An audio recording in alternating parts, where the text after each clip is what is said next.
I'm a philosopher, artist, entrepreneur, swimming pool technician, actor, filmmaker, photographer, motorcyclist, martial artist, cook, comedian, and makeshift plumber.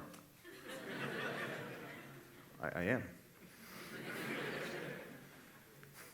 I suppose I am what Emily Wapnick, the TEDster, calls a multi-potentialite.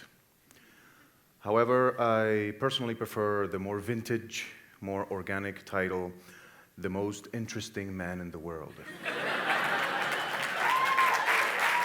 I do. Anyway, on changing the world. A quick startup guide on changing the world. First of all, congratulations on getting the Changing the World Quick Startup Guide. We hope it'll be good and useful for you and to your loved ones. Step number 1. You won't like it. Discipline. I don't care what your pediatrician, parents, or that app on Facebook says about your talent and your IQ or who you were in a past life.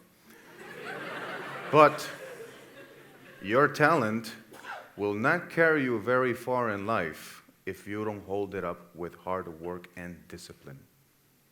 I'm serious, it won't. I speak from experience. It'll probably take you as far as high school.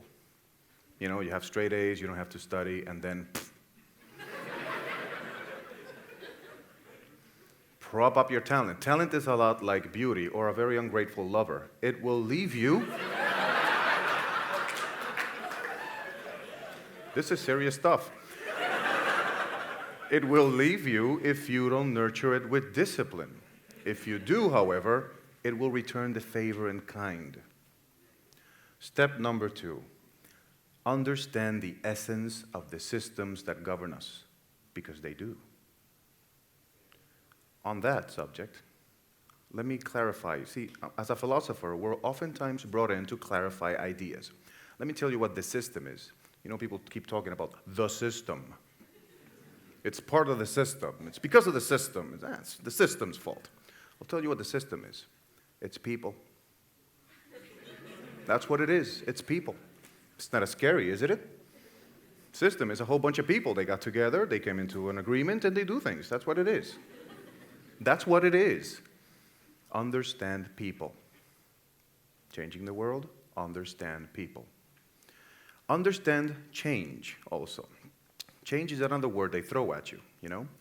There are 2 types of change. There's physical change, and then there's chemical change. Now, to this context, physical change, which is to the form, can be regarded as technological advancements or upgrades to the status quo. Chemical change, however, deals with the essence of things. Chemical change in this context can be the capital C, earth-shattering, sphincter-tightening change, because it's scary. Understand the essence of change. But you won't understand the essence of systems if you lack wisdom, which is step number 3. Cultivate your wisdom. Oftentimes confused with intelligence, education, knowledge, and degrees. Let me tell you a little story about wisdom. It was back when I was a philosophy freshman at this university. I needed tutoring. So I went to the chemistry department, and there I was, and my tutor was there, and I walked in on him. So he's doing this very complicated equation in the whiteboard that took 2 whiteboards and just went on, and I was there in awe of this very complex equation.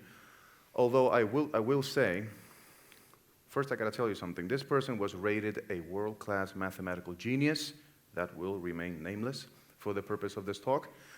And I was in awe of this person, although I was there for tutoring, so he could have been scribbling anything, and I probably would have been, wow, you know. And yeah, but I'm pretty sure that he really knew what he was doing, because he was well, he hasn't died yet, but he is a mathematical genius. So he finishes his equation, he turns to me, and he offers coffee. I accept, he pours. But the coffee was too cold. So he decides to go to the microwave, but he doesn't know how to work it. Me, being a cook, I tell him how to work it, and I tell him 30 seconds will be more or less okay to heat up your coffee. Well, he didn't look so convinced. He said, I don't think it's enough. He gave it a minute and a half. Completely overcooked the milk, burned the coffee. It was burned so badly that he had to throw it away. I put mine in, give it 30 seconds, and it was okay. It was warm, but not quite there yet. So he barks at me, you see, I told you that it wasn't enough. And I say, yes, but I can still heat up mine a little bit more to my liking, where you cannot unburn yours to make it drinkable. That day, I learned something very, very important about life. There's some things that cannot be undone. They can't. It turns out, a little lack of wisdom sometimes burns coffee. Other times, it burns countries. Cultivate your wisdom. Step number 4, draw from your experience. Oh, wait a minute, I didn't tell you about wisdom. Wait. Before you draw from your experience, understand what wisdom is. See, wisdom is what I like to call to accurately judge context. Life is contextually very complicated, and laws and regulations and rules oftentimes miss cracks and certain exceptions that happen in real life. Wisdom is the art of the application. It's taking your intelligence, your knowledge, your experience, your education, your degrees, and putting them together to problem solve accurately, and always take in consideration social impact. Because after all, we're human beings and we're a society. I'll cultivate your wisdom. Now, in that endeavor of problem solving, draw from your experience.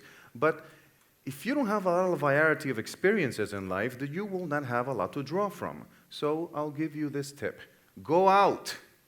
Enjoy life. Take new experiences. Do things even if they're completely unrelated to the idea or endeavor that you're trying to push forward. You will be amazed how these things that appear to be unrelated will wind up being in the groundwork of your next innovative idea. Trust me, I speak from experience. I'll tell you what, take me for example. Acting, photography, and filmmaking taught me the essence of developing style, being empathetic, and the power of story. Put yourself in the shoes of other people. Learn to be empathetic. Empathy not only makes you a better person, but it's a goldmine for finding new markets, new problems to be solved, and new inventions. Be empathetic. Philosophy taught me that it's crucial to know thyself. Know yourself. Also, it helped me to understand the difference between good ideas and its arch nemesis, corruption. It's all about sustainability. Good ideas are sustainable, corruption isn't, which means that good ideas can be replicated ad infinitum. There's a Latin for you. Corruption, on the other hand, won't last. You cannot be corrupt forever. Eventually, the system collapses, and you have no other place to go. Corruption is like cancer. Cancer is the corruption of the body, you see? Cancer starts taking over, and it doesn't care about anything else. It just starts populating everything, and eventually, it has nowhere else to go. It dies with you. Corruption in a society kills it. Corruption in an economical system bankrupts it. Corruption in a computer freezes it. Corruption stops innovation, which is why it is the arch nemesis of innovation, which is in turn crucial for life. So corruption is really the arch nemesis for life. Always avoid corruption. Always look, is it sustainable? Is it unsustainable? If it's unsustainable, odds are you're dealing with a corrupt idea. But you won't be able to assess sustainability if you lack wisdom. So back to number 3, cultivate your wisdom. Motorcycling taught me something very funny. You see, motorcycling is very organic. It's a lot like gymnastics. Wherever, seriously, I'm serious here. Wherever your eyes go, the motorcycle flows. It's true. You know how gymnasts need to tilt their head to do a flip? When you're in a motorcycle, where you go, the motorcycle goes with you. Which is to say that what you look at, what you focus on, the gaze is crucial when you're doing motorcycling. My motorcycle mentors always told me, when you're on the road and you find a threat, be it a hole, a cow, or a burning cactus with poisonous broken glass, the more you fix on it, the more likely you are to crash into it. So acknowledge it and stare at your journey. Motorcycle will meet you there. Now, plumbing, on the other hand, taught me two very important things. It taught me that flow and movement are crucial. Blockage kills. Blockage kills. Flow, very important. True. And, well, that shit happens. So expect it. Expect it. Expect it. It does. It does. Oh, expect it. Don't get discouraged by failure. Flow.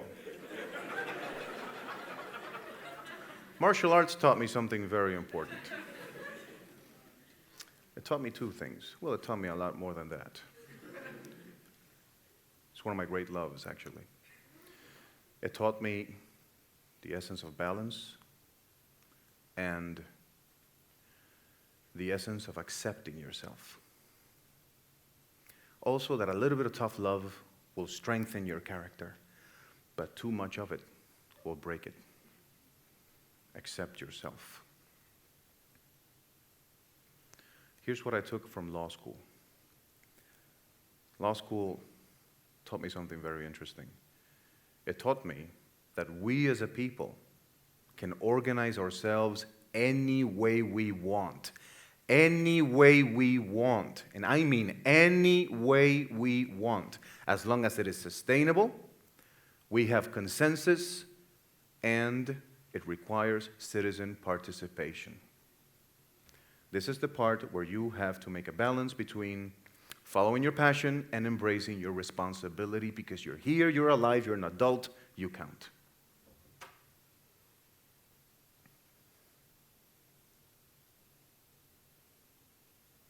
And last but not least, avoid by all means becoming an institution. It'll happen to you right after 30. Past 30, you're having a good time, you're an adult now, and then your mind starts seducing you that you're an infallible genius. And the more that happens, the greater the risk for injustice. To become an institution is to stop to grow, is to stop to innovate.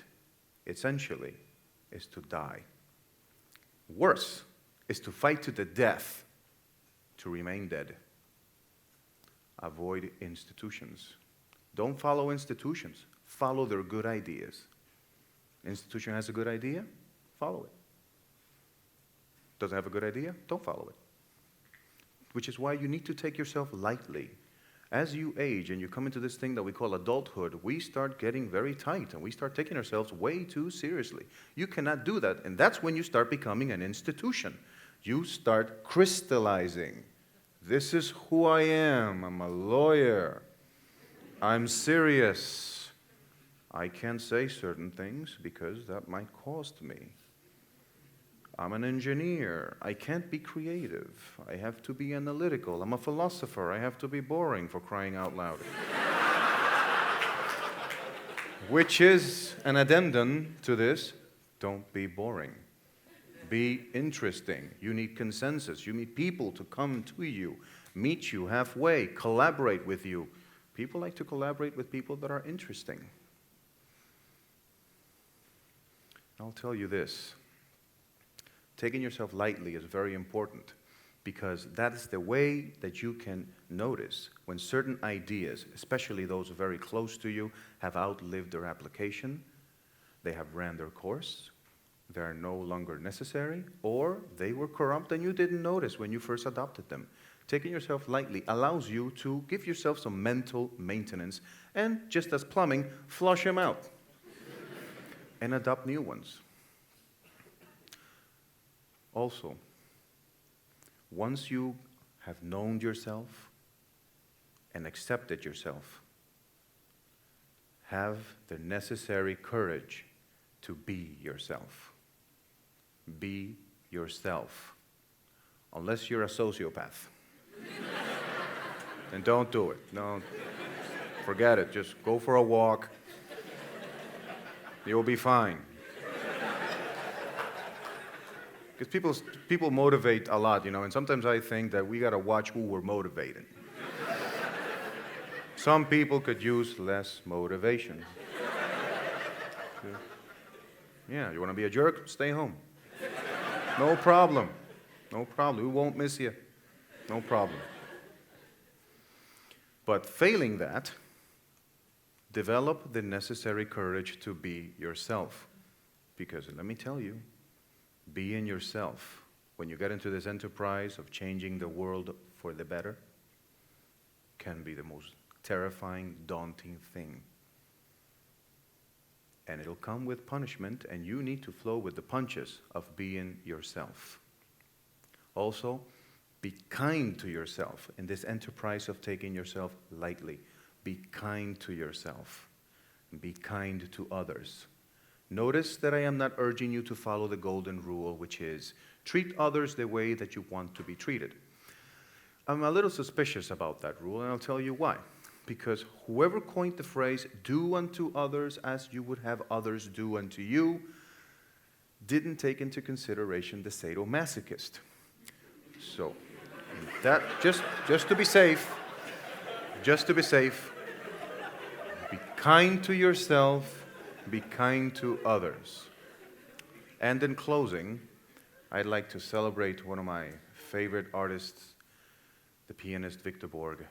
And I'll say that if this talk has sparked curiosity, an idea, a smile, perhaps a giggle, even the slightest tear of joy, that is my only reward.